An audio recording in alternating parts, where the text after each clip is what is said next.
ರಾಧೇಶ್ಯಾಮ್ ಸೀತಾರಾಮ್ ಎಲ್ಲರಿಗೂ ನಮಸ್ಕಾರ. ನಾವು ಬಟರ್ ಮನೆಗೆ ರೆಸ್ಟ್ ಮಾಡಿ ಸೀದಾ ಮೇಲೆ ಬಂದು ಫೋಟೋ ಗಿಟ್ಟು ತಗೊಂಡು ಮತ್ತೆ ನಮ್ಮ ಟ್ರೆಕ್ಕಿಂಗ್ ಸ್ಟಾರ್ಟ್ ಮಾಡಿದೇವಿ. ಮುಂದೆ ಹೋಗಿ ನೋಡ್ತೀವಿ ಚೆಕ್ ಪೋಸ್ಟ್ ಅದ. ಚೆಕ್ ಪೋಸ್ಟ್ ನಾಗ ಅಣ್ಣ ನೀವು 3 ಗಂಟೆ ನಾವು ವಾಪಸ್ ಬರಬೇಕು ಅಂದ. ನಾವು ಬಟರ್ ಮನೆ ದಾಟಿ ಚೆಕ್ ಪೋಸ್ಟ್ ಕೊಟ್ರಿ 11 ಆಗಿತ್ತು. ನಾವು ಅಪ್ರಾಕ್ಸಿಮೇಟ್ಲಿ 4 hours ದಾಗ ಆ ಪರ್ವತ 7 ಕಿಲೋಮೀಟರ್ ನಡಿಬೇಕಾಗಿತ್ತು. ಅಂದ್ರ ದೇವ್ರ ಹೆಸರು ಹೇಳಿ ಕಲ್ ಮಂಟಪ ತನ ಬಂದೇವಿ. ಕಲ್ ಮಂಟಪ ಬರೋದಕ್ಕ ನಮ್ಮ ಅರ್ಧ ಗ್ಯಾಂಗ್ ಗಿವ್ ಅಪ್ ಮಾಡ್ತೀರಿ, ಅರ್ಧ ಗ್ಯಾಂಗ್ ಗೋ ಅಪ್ ಅಂತ ಹೇಳಿ ಬೇವ್ರು ಸೂಸ್ಕೊತ ಮ್ಯಾಗ ಹೊಂಟೇವ್ರಿ.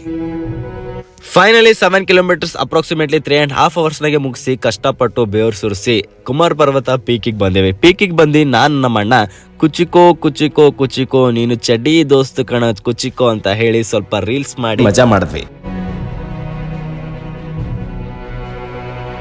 ಮೈಯೆಲ್ಲ ಬ್ಯಾನೆ ಆಗಿತ್ತು, ಆದ್ರೂ ಮೈದಾಗ ಫುಲ್ ಜೋಶ್ ಇತ್ತು. ಯಾಕಂದ್ರ ನಾವು ಆ ಪರ್ವತ ಏರಿದೊಂದು ಖುಷಿ ಇತ್ತು. ಈ ಪರ್ವತ ಬಹಳಷ್ಟು ಪಾಠ ಕಲಿಸಿದ. ಅದ್ರಾಗ ಒಂದೇನಂದ್ರ ನಾವು ಧೈರ್ಯಲಿಂತ ದೇವ್ರ ಹೆಸರು ಹೇಳಿ ಕಾನ್ಫಿಡೆನ್ಸ್ ಇಟ್ಕೊಂಡು ಕೆಲಸ ಮಾಡಿದ್ರ ಸಕ್ಸಸ್ ಆಗೇ ಆಗ್ತೀವಿ ಎಂಬುದು ಹೇಳ್ಕೊಟ್ಟಿತ್ತು. ನಾವು ಏರಿ ಇಳಿವಾಗ ಬಿದ್ದಿರೋ ಬೆವರಿನ ಹನಿಗೆ ಏನೂ ಸಾರ್ಥಕತೆ ಇರಲಿಲ್ಲ. ಆದರೆ ನಾವು ಪಟ್ಟಿರೋ ಕಷ್ಟಕ್ಕೆ ಈ ಪರ್ವತ ನಮ್ಮ ಜೀವನಕ್ಕೆ ಕಲಿಸಿದ್ದ ಪಾಠ ಹಲವಾರು.